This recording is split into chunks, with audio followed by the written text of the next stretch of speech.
Welcome to the Rim Break Rodeo. We hope this video helps. You start by powering up and confirming basic health.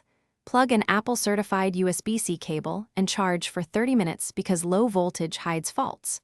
Once done, inspect the collar, cable, and magnetic earbuds for frays or loose connections. These cause intermittent sound. Make sure you hold the power/pairing button for about 5 seconds until the LED blinks, because pairing state reveals whether the headset is responsive. If you see the device on your phone, connect. If not, prepare to reset or test another cable.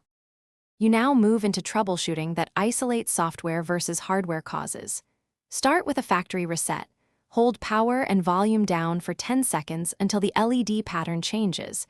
This clears pairing glitches. Then update firmware using the Beats app or your phone's Bluetooth management, since firmware often restores microphone, control, and connectivity behavior. After updates, test with a second phone or laptop to determine if the issue is the headset or the original device.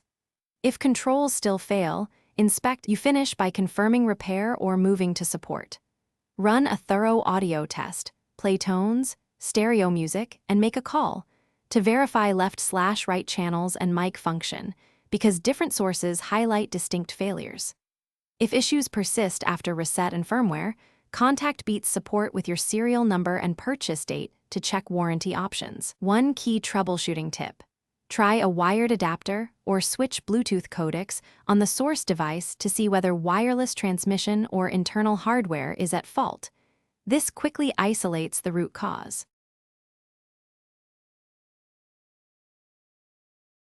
Thanks for watching. Consider subscribing if we helped you.